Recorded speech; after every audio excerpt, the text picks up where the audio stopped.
Some people decided they don't like you before you even opened your mouth. And if you think it's because of something you did, you're already losing.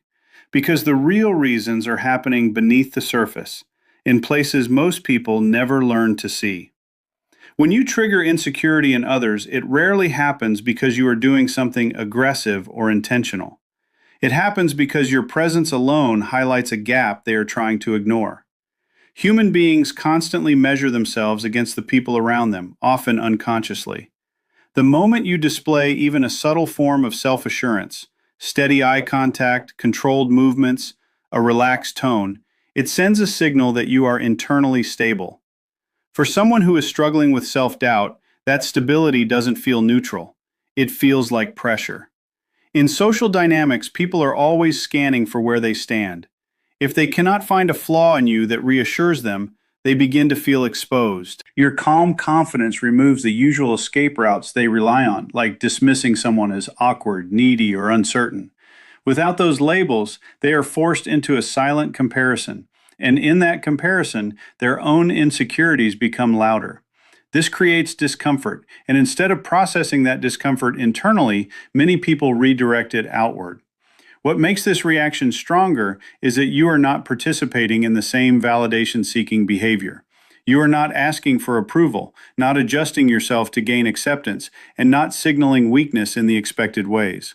This breaks the unspoken agreement most people operate under, where everyone subtly trades reassurance to maintain social comfort. When you step outside of that exchange, others feel like they are losing control of the interaction.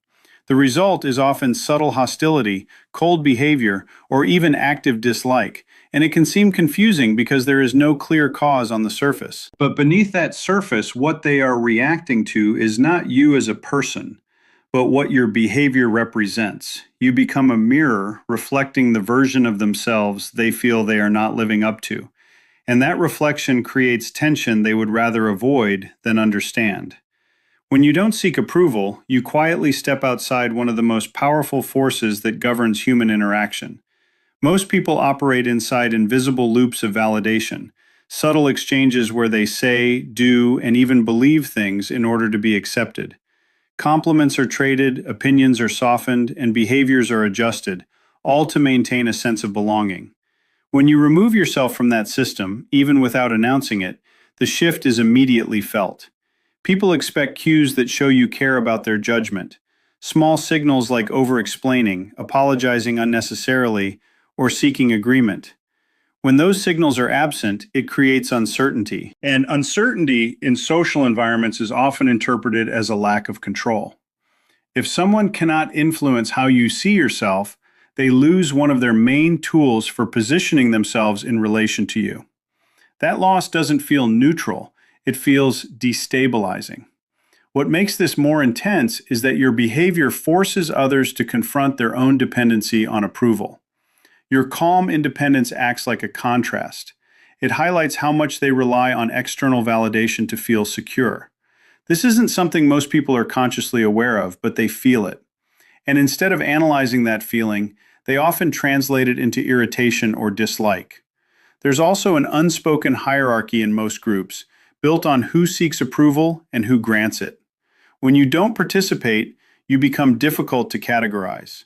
You're not trying to impress, but you're also not submitting. That ambiguity disrupts the expected order, and people tend to resist anything that doesn't fit into familiar patterns. So their reaction isn't really about your behavior being wrong.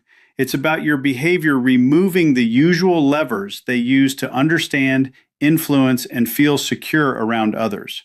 Without those levers, they are left dealing with themselves, and for many, that's an uncomfortable place to be. When you read people better than they're comfortable with, you're operating in a layer most never consciously access.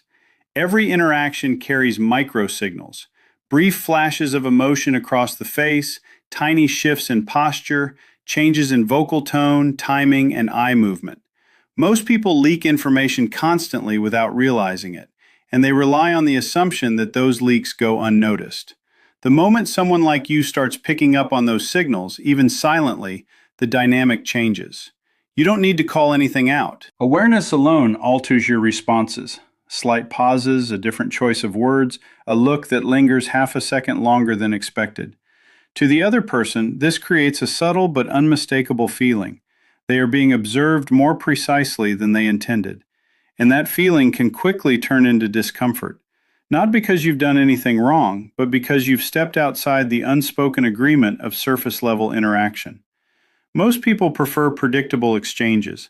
They present a version of themselves and expect it to be accepted at face value.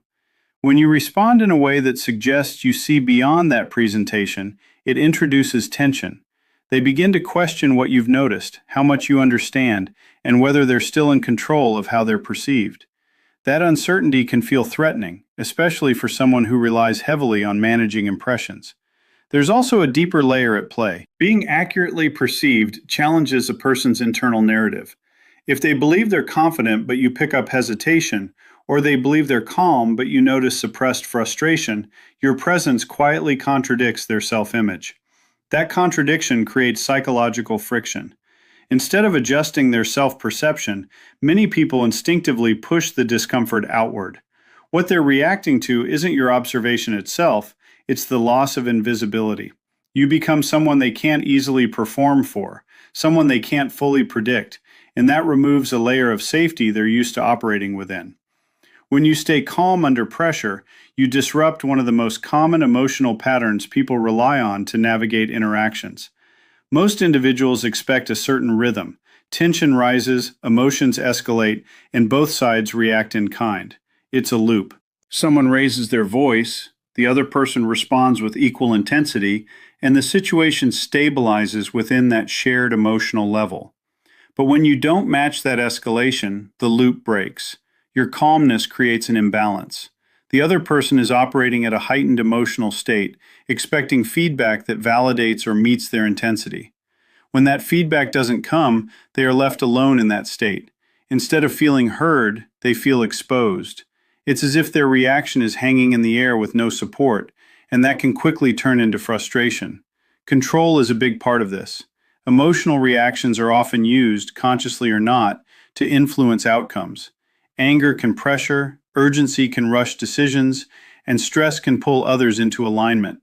When you remain steady, your voice measured, your posture relaxed, your responses deliberate, you remove the effectiveness of those emotional tools. The other person realizes, even if they can't explain it, that they cannot move you in the way they expected. This often gets misinterpreted. Your calmness is seen as indifference, arrogance, or even quiet dominance. Not because that's your intention, but because people associate emotional restraint with power. If someone is losing control while you are maintaining it, the contrast becomes very clear. And that contrast can feel uncomfortable, especially for someone who equates emotional intensity with strength or influence. There's also a psychological mirror effect. Your stability highlights their instability. The more composed you are, the more noticeable their agitation becomes. Instead of regulating themselves, many people react by trying to pull you into their state or by rejecting you altogether. What they're really responding to is the loss of emotional synchronization they expected, and the realization that they are the only one not in control. If you're starting to recognize yourself in this, pause for a second, hit like and subscribe. Because most people never get access to this level of awareness, and once you see it, you can't unsee it. When you don't overshare, you create something most people are not used to dealing with: space. In everyday interaction, people rely on information to build a sense of control. The more someone reveals, thoughts, emotions, personal history, the easier they are to categorize, predict, and mentally position. Oversharing, in that sense, is often less about connection and more about reducing uncertainty. It makes others feel like they understand you, even if that understanding is shallow. When you withhold unnecessary detail, you interrupt that process. You don't give away enough material for people to quickly map you. This forces them to sit with ambiguity. And ambiguity is uncomfortable for many because the brain naturally tries to complete missing information. If it can't, it starts filling the gaps instead. That's where projection begins. When you don't explain yourself fully, people begin to interpret you through their own filters. Your silence becomes a canvas, and they unconsciously paint it with their own assumptions, fears, and expectations. If someone is insecure, they may assume you are judging them. If someone is distrustful, they may assume you are hiding something.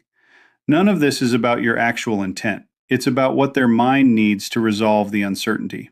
There's also a control dynamic at play. Oversharing often creates familiarity quickly, and familiarity can be used as a form of social leverage.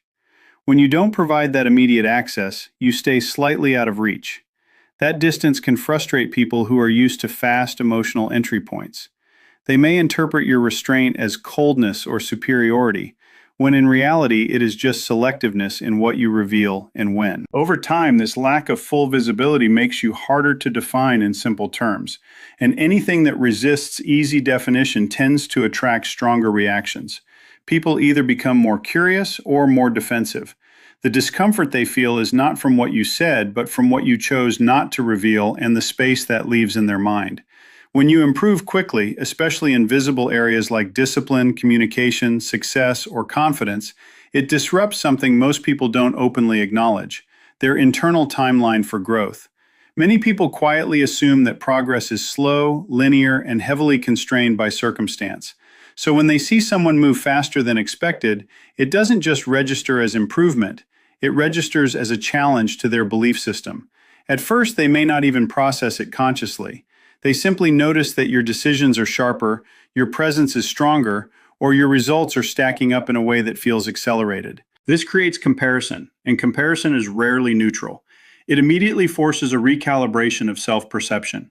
If someone believes they are trying their best, and you are visibly surpassing them in a shorter span of time, it creates internal friction. That friction often doesn't come out as admiration. Instead, it can surface as skepticism or subtle dismissal. People may question your methods, your authenticity, or even your stability, not because there is evidence against you, but because your pace makes their own pace feel inadequate. It's easier for the mind to doubt external success than to confront internal stagnation. There's also a deeper emotional layer. Rapid improvement reminds others that change is possible, but not everyone is willing to pay the cost of that change.